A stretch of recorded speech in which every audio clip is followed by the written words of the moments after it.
I'm Connor Robinson, Programs Director at Foundation Beyond Belief and founder of the Humanist Service Corps. As bleak as the world may seem right now, we know as humanists that the way to regain a sense of hope in our own lives is to give hope to others. You can act to restore hope to Ghanaian women victimized by witch hunting and other forms of gender-based violence by making a donation to the Humanist Service Corps.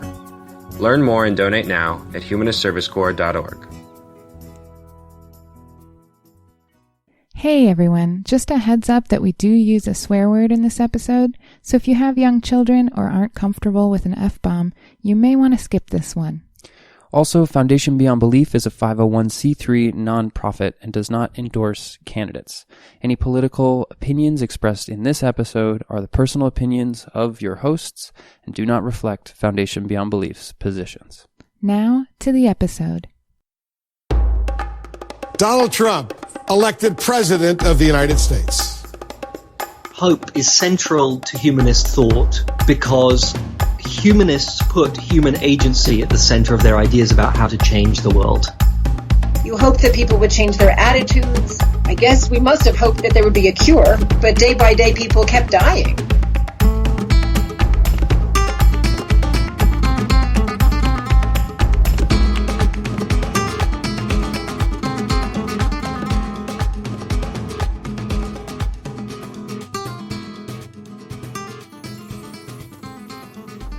Hi, I'm Seráh Blaine. And I'm Evan Clark. Welcome to the Humanist Experience, a podcast series where we seek out transformative encounters that educate our emotions and expand our world. This is the third in a three-part story about our year full of obstacles and failures, and our case for hope. If you haven't listened to those episodes yet, we encourage you to go back and give them a listen. They give this episode a bit of context, and we think you'll enjoy them. At the end of our last episode, we had successfully made it through a year of health challenges, business mistakes, and financial struggles. Right up to election night. And CNN projects Donald Trump will carry the state of Florida. With its 29 electoral votes, Donald Trump wins Florida. A huge win for Donald Trump. Oh my God, they just called Florida for him. Let's go look. Let's go look. Our state, Arizona, saw some victories for human rights, social justice, and humanism. The infamous Maricopa County Sheriff Joe Arpaio lost his re-election campaign, ending his 2.5-decade-long crusade of racial profiling and prisoner abuse.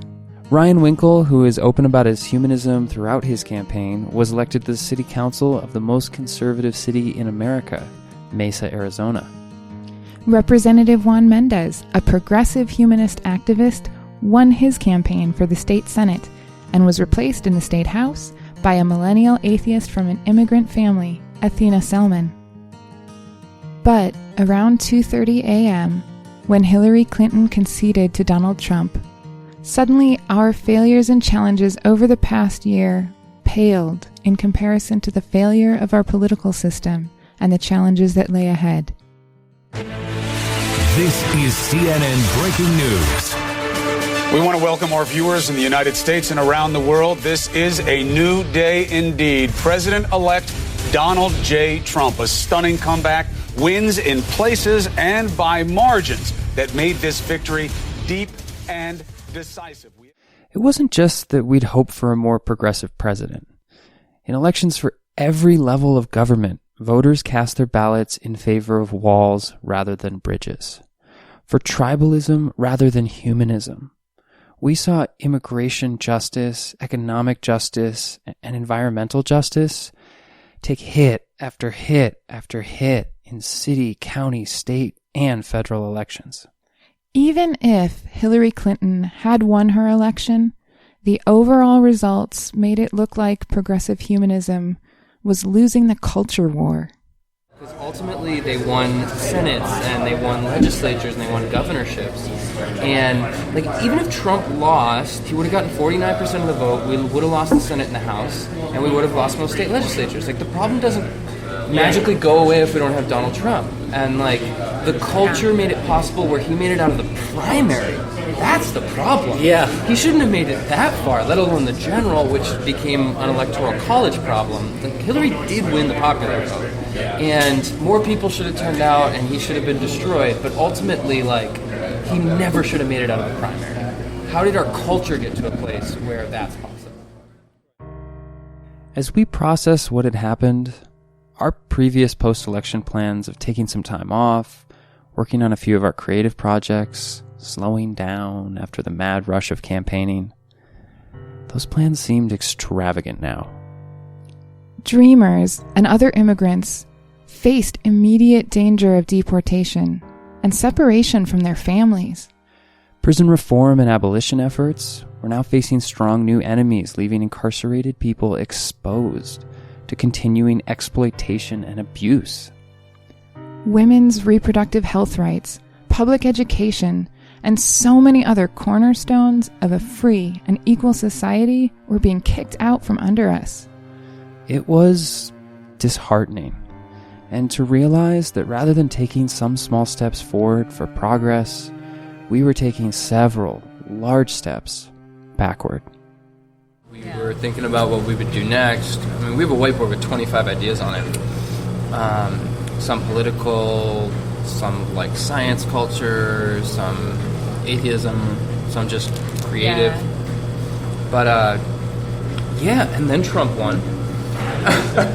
and the Senate was lost, which was already lost. And, you know, enough state legislatures were lost where they almost can pass constitutional amendments. And don't spread that around. I don't want them to figure it out. Our earlier ideas didn't fit with the new cultural and political reality. How are we going to find a way forward in this new reality? What was the best way to put our skills and passions to work? In our last episode, we talked about how hope operates as a complex motivational system. The process of hope changes our brain chemistry and makes us better at capitalizing on opportunities. We also talked about the research that has shown how surrounding ourselves with positive people has a significant impact on our health and well-being. We'd experienced the benefits of positive thinking and positive people as we face personal challenges in the year behind us. But now, it seems our whole country was confronted with a serious threat to hope and progress. We needed some positive camaraderie, now more than ever. How do you two never age? Very shortly after the election, our friend James Croft was attending a retreat in Arizona from St. Louis, Missouri. He works as a leader of an ethical culture congregation. Ethical culture is a humanistic, religious, and educational movement. James is not only a professional humanist who shares our values, he's also one of the most positive people we know. Meeting up with him for encouragement post-election seemed like good self-care as our sense of hope wavered. I hate everybody. Right. I hate everybody. Okay, so James was struggling with some post-election discouragement also. So for those listening at home, my voice has just become weird because I have a big chunk of caramel apple muffin in my mouth. And oh my god, is it good? Is it? Yes. But the thing about positive people is that they have made it a practice to be open to the good. Being positive and optimistic doesn't mean we can't look realistically at the awfulness of an event or the seriousness of a challenge. But we can also realistically look at the good and the possible. And James Croft has made it his full-time job to celebrate the good, explore the possible, and move forward with hope. Being around him makes it easier to feel joy. We spent a couple of hours with James commiserating, discussing our different approaches for recovering from the election, and talking about what comes next. So I woke up Wednesday morning. I'm like wearing the same clothes. I fell asleep and just crawled into a corner of the couch and like, what did I do? Like crochet and watch TV all day or something? Yeah, you were preach. And Evan was like, yes, we're going to get organized. And he's on the phone with like everybody. Like, we're getting done. Yeah, there was no grieving. He's like, I'm so excited. We are so perfect for making this happen. No, I don't think he skipped the phases. I think he's stuck in denial. That's what I said. I'm like, okay, so you're doing this in a different order I'm doing than this I am. backwards. It's okay. That's all right. It was funny. You yeah. do you, Evan. I was moving straight into let's fix this mode. But like louder, though. I could hear you in all rooms of the house. As soon as Hillary conceded, I posted on Facebook, if you're really upset about what's happening, call or text me. We'll find things you can do. I was taking half a dozen calls a day, getting people connected to ways they could take action. I was laying around reading The Myth of Sisyphus and eating potato chips. And James, he admitted he was still just trying to understand what happened. All three of us, though, had a shared sense of personal loss. We felt like this election signaled a derailment of the progress we'd made and changed what our life work as activists was going to look like. It's a trend with the Brexit and Trump and the far-right rise in many European countries, and that's not what I wanted my life to be about. No. I didn't want to be fighting neo-fascism. Right. I know this is a very selfish way to think about it, but that's where I am right now. I wanted to be pushing forward with the next progressive thing. Exactly. Rather than fighting the battles that I thought we'd already won. Yeah. And I didn't want my 30s to be about that. Yeah. I wanted Star Trek. Right. And instead, No, really. we got Battlestar Galactica. Yeah. In light of our new Battlestar Galactica reality, what should we be doing? How should we reignite the flame of hope that had lit our way during the campaign season? Last episode, we explored the practicality of hope. We learned that having hope actually makes us more effective. It triggers the reward center in our brains, calms our stress response, and helps us focus on solutions. But even if hope makes us feel better and allows us to be more effective, that doesn't give it truth value. What if we're incorrect about what's possible? As humanists, we place a high value on truth, on understanding our world as it actually is. We need reasons for our beliefs. It's April now, 5 months after the election, and honestly, we're still asking this question. Do we have good reasons for hope? Knowing that there are so many negative outcomes of this election, and watching those negatives grow daily, where's the space for hope? Last month, we checked back in with James Croft over Skype to ask about hope from a humanist perspective. We'd already discovered a lot about the psychology of hope and its neurochemical effects for last month's episode. But now we're struggling with more philosophical questions about hope. Sure, hope is good for us, but is it an accurate way to understand how the world works? What is the relationship between hope and practicing humanism?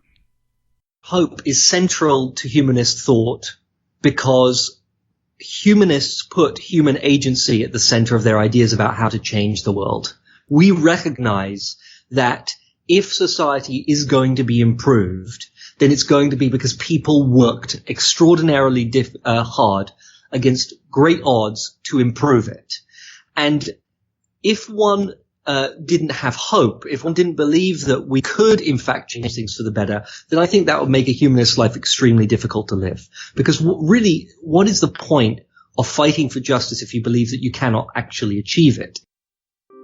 And this brought us to the crux of our question.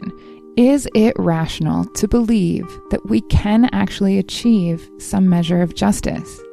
What reason do humanists have to hope in the face of threats to the very ground humanism is built on? Threats of tribalism and isolationism, fascism, and global environmental catastrophe.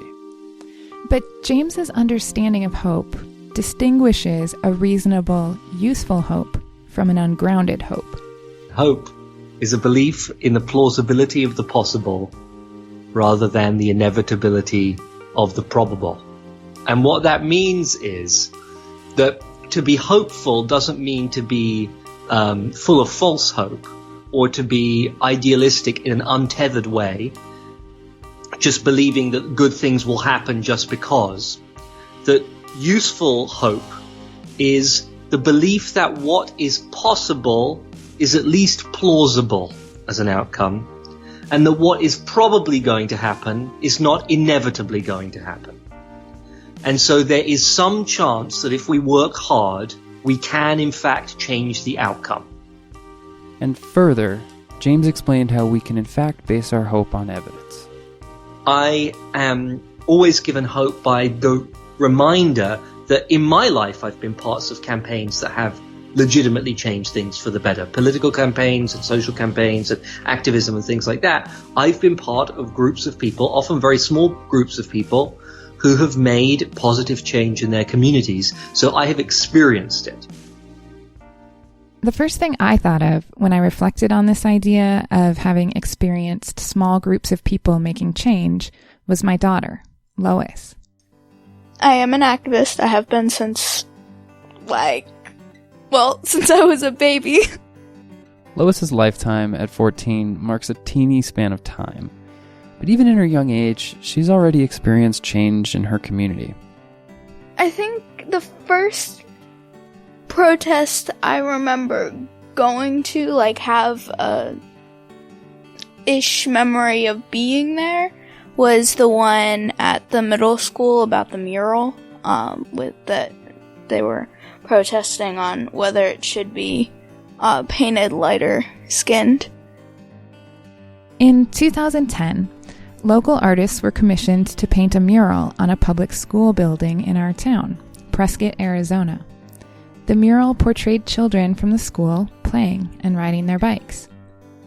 After the painting was completed, Prescott City Councilman Steve Blair complained on his local radio show that depicting, quote, a black guy, end quote, in the middle of that mural didn't fit Prescott's image. What they depict as being appropriate for the community is not the same thing that I depict. I am not a racist individual, but I will tell you, depicting a black guy in the middle of that mural, based upon who's president of the United States today, and based upon the history of this community when I grew up, we had 4 black families who I have been very good friends with for years. To depict the biggest picture on that building as a black person, I would have to ask the question, why? The black guy in the mural was actually Mario, a student at the school. After Councilman Blair's racist remarks on the radio, the mural artist was asked by the principal of the school to lighten Mario's skin. Some people wanted the artist who painted the mural because some of the kids were black and they wanted to have the skin lighter toned so it wasn't black. And we protested that wasn't okay. Lois was 7 in 2010, and the outcome of the first protest she remembers? A protest worked, so... The mural was ultimately not whitewashed, and the community began an important and ongoing dialogue on diversity, racism, and privilege. My daughter can point to an example of being part of a very small group of people making change just in her first 7 years of life. And if we expand the sample size beyond one kid to look at whether human beings do affect change in spans of time both small and great, we do in fact find evidence for hope. I find myself the challenge of hopelessness to be very difficult to deal with. I tend to be emotionally affected by events quite deeply. And so when tons of bad stuff happen, I can start to feel quite hopeless. I can sometimes feel like there isn't a way for human beings to change things. And the thing that pulls me back from that is the evidence of history, frankly. We set out to explore a bit about the evidence of history and examples of change in the span of our own lifetimes. We looked at an issue that James, Evan, and I have all worked on: LGBTQ equality. James and I are millennials, and Seráh is a Gen Xer. Most of our activism for equality has been in the 21st century, and we have some definite wins we can point to in both of our generations. But a generation back, when I was still a toddler, people in the gay community weren't just fighting for equality. They were fighting to survive. Moved back to Philadelphia in 1983. And one of the first things I did was join a group at Penn, where I was in graduate school, called it was called Gay and Lesbian Peer Counseling. Emily Kahn-Friedman is a marriage and family therapist in Santa Fe, New Mexico. And that was just a neat group. I made some good friends there and really enjoyed, besides the counseling, because I later became a therapist and I probably first discovered how much I liked it, doing that peer counseling. But also, I met Robbie, and Robbie was the first person I knew with AIDS. In the 1980s, as the AIDS epidemic broke out, she was in graduate school in Philadelphia. Anti-gay discrimination began to take on an entirely new dimension. And it kind of exaggerated the homophobia that was there. Just like I think certain political things recently have exaggerated anti-Semitism and things like that. I think it sort of spread out and made it more acceptable to be homophobic. Yeah, it was just sort of this contamination thing. And it was where it was maybe gay people were sort of dismissed or disparaged, or people were afraid they were going to turn gay if somebody made a pass at them or whatever. But now it had this sort of deadly disease attached to it. Emily was a writer for lesbian and gay newspapers and was following news about AIDS very closely. But her experience with Robbie, a fellow peer counselor, made AIDS real for her. He was one of the counselors, but I didn't know him very well. I remember he was very thin, and he probably hadn't always been that thin, but I didn't know that. And then one day he came in and told us that he was diagnosed with AIDS, and peer counseling kind of organized a group of people to take turns spending time with him and helping him out. He lived by himself. His parents lived in town. And I guess they were supportive. I don't think I met them until his funeral. But mostly he had us, and we took turns. He was 24. Out of nowhere, young gay men, many of them leaders in the gay rights movement, were sick and dying. There was a time when I just took a look at an address book. Remember address books? People had actual little books with addresses, and it seemed like half the people in it were dead. People were just dying. You really can relate to the word plague. It was a plague. And just the idea that you didn't, if you hadn't seen so-and-so in a while, your first thought, and we're talking about people in their 20s, your first thought was, are they still alive? The lesbian and gay community had already spent decades organizing for liberation, equality, and social acceptance. Now this activist community had to organize around providing basic care to sick and dying men in their 20s and 30s. And as they became too sick to work, these men often had no resources to maintain a place to live, and they faced discrimination from landlords, hospitals, and service agencies. People were refusing to serve them and refusing to take care of them, and people eventually opened hospices and programs for people with AIDS. Once you were diagnosed, you were dying. I think it's hard for people to imagine today unless they've read about it. It was just, people needed a place to be and a place to die. Emily told us that people with AIDS often had little or no family support, or family supported them, but only secretly because of the stigma associated with the disease and with the community it was hitting the hardest. I know Robbie's family pretended he had leukemia. I think that was very common. It was just sort of a day-by-day thing. It was a given. You fought it. You hoped that people would change their attitudes. I guess we must have hoped that there would be a cure. We must have hoped that. But day by day, people kept dying.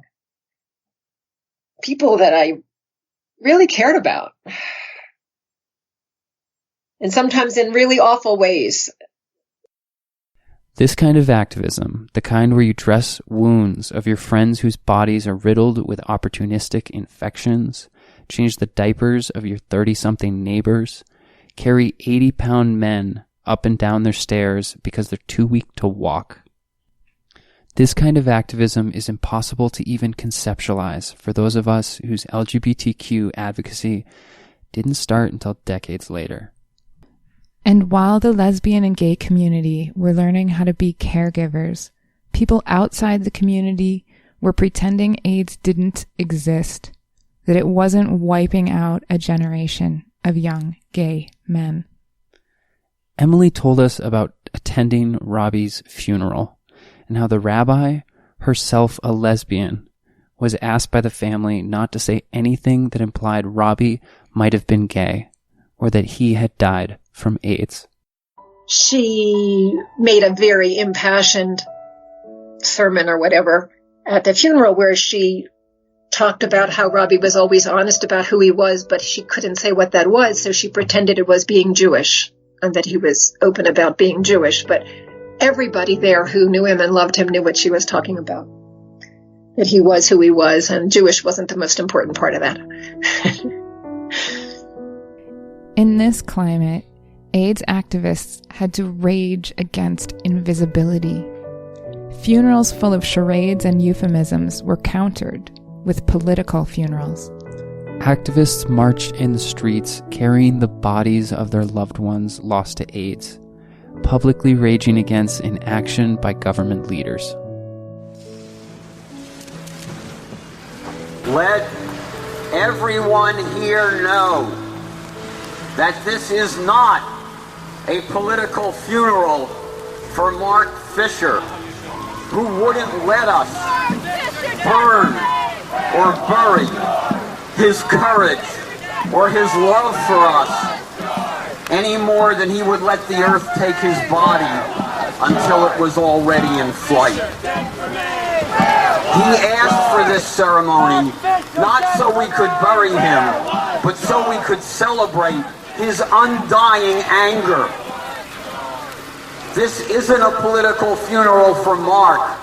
It's a political funeral for the man who killed him, and so many others, and is slowly killing me, whose name curls my tongue and curdles my breath.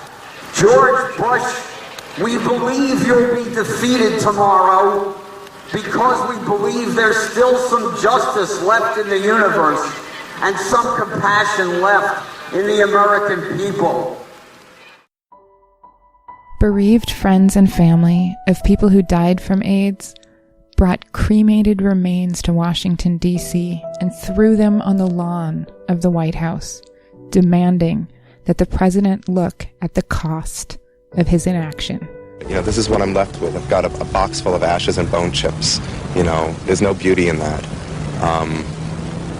And I felt like a statement like this, throwing these on the White House lawn, is like saying this is what George Bush has done. You know, this is what him and Ronald Reagan before him have done. Bringing the dead to your door. We won't take it anymore. Bringing the dead to your door. We won't take it anymore. Bringing the dead to your door. We won't take it anymore. Bringing the dead to your door.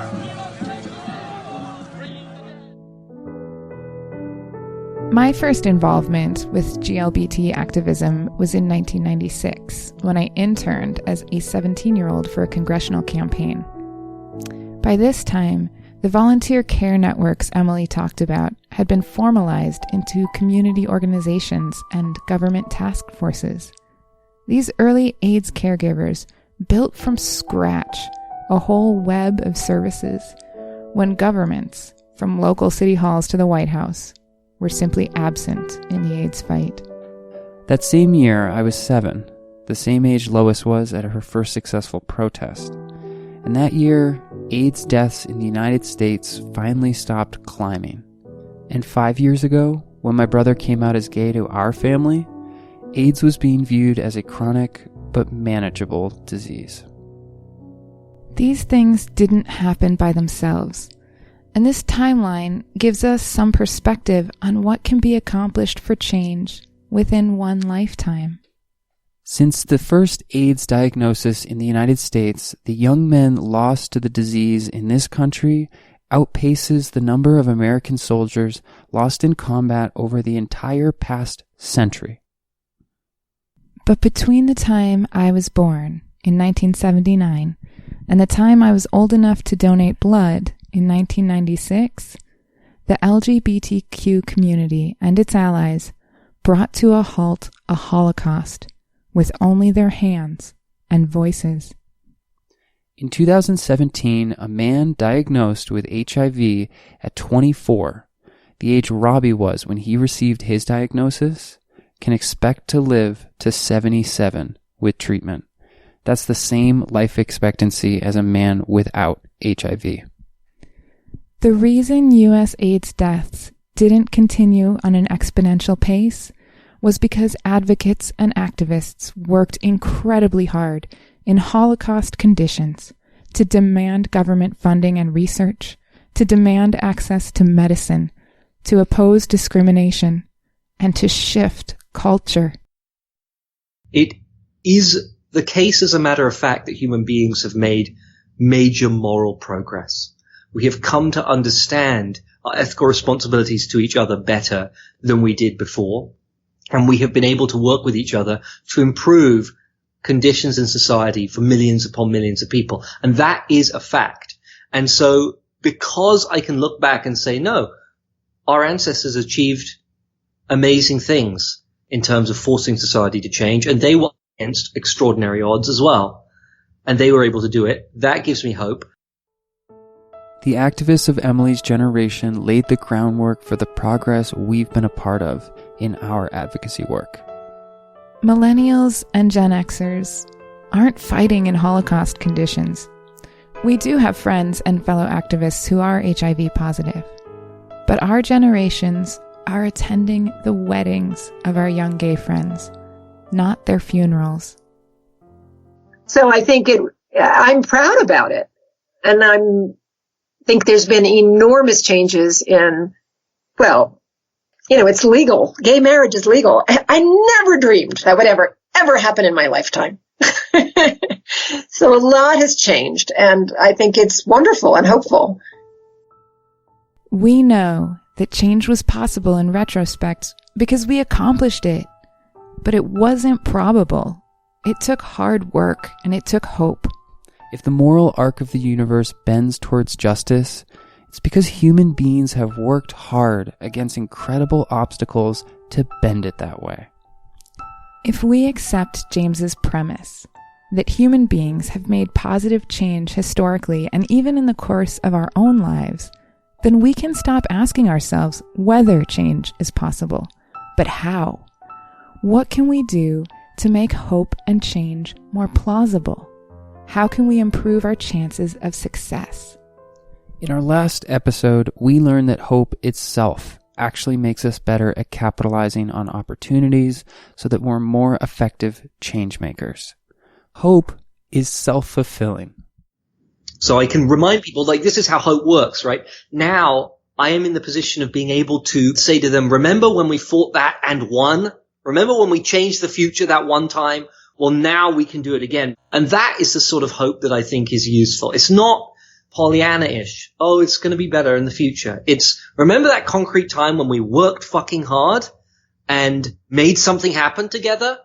Well, let's do it again. That's the sort of hope that I want. Hope can and should be a part of our approach to the threats to human rights and ecological health, to the racism, sexism, homophobia, and xenophobia we associate with the Trump presidency.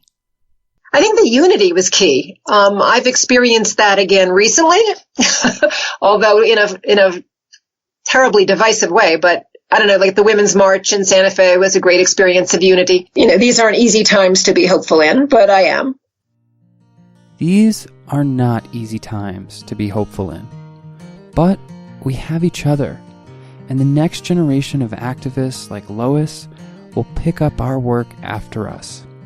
These are good reasons for hope.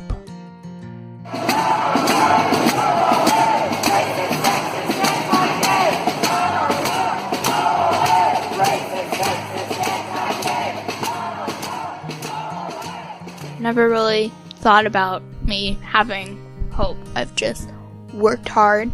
and I've done my best, and that's all I can do to solve an issue that's so important to me and millions, and could change the course of history and lives forever.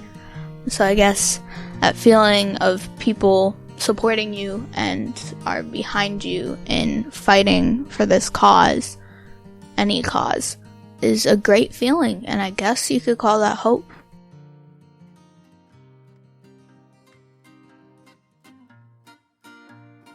Next time on The Humanist Experience. With the military, there's this, from my perspective, there's an assumption that you're doing this for God and country. We hear that a lot. I was teaching a resiliency class, and one of the men in the room, when he was talking about the concept of stress and dealing with it, he said, they say there are no atheists in foxholes. And he just went on from that position. There are no atheists in foxholes. When you get scared, there's also no atheists on airplanes, just a whole bunch of stuff. So, I smiled and I let him get to his point and everything. But much later, I was kind of making a point about something else, and I just said, and as a foxhole atheist, sir, here's how I feel about that. Before you go, we'd like to tell you about the Humanist Service Corps, a project run by our new podcast partner, Foundation Beyond Belief. HSC is an international volunteering program guided by the principles of secular humanism. As Connor Robinson mentioned at the top of this episode, HSC is currently deployed in northern Ghana. They're working to end the local custom of accusing women of witchcraft and forcibly exiling them into lives of extreme poverty, isolation, and desperation. If you would like to be a part of HSC's efforts to support Ghanaian women, visit fbbgives.org. That's fbbgives.org. If you would like to support the Humanist Experience, you can find the link to donate to our work at humanistexperience.com. Once again, that's humanistexperience.com. As the official podcast of the national 501c3 nonprofit Foundation Beyond Belief, gifts to the Humanist Experience are tax deductible. Another great way to support the podcast is to rate us on iTunes, Google Play, or whatever fancy podcast app you use. It really, really helps us grow the podcast visibility. Also, make sure to follow our journeys across the country on Facebook and Instagram. We post all our hilarious behind-the-scenes photos and videos there. Special thanks for this episode go to Dina Canner, who graciously donated our recording space this month. Our lion tamer, Gustavo Youngberg, and our development associate and composer for some of the songs you hear in our podcast, Eric Zaka Zootopia. Additional music for this episode includes Apocalypse by Ross Bugden, Ether by Silent Partner, and Tomorrow by Ben Sound. We can't forget our producer and Kafka impersonator, Andre Soleil at Unbelievers Media. The Humanist Experience is produced in collaboration with Unbelievers Media, LLC, and is the official podcast of Foundation Beyond Belief. We're your hosts, Seráh Blaine and Evan Clark, and we'll see you next time.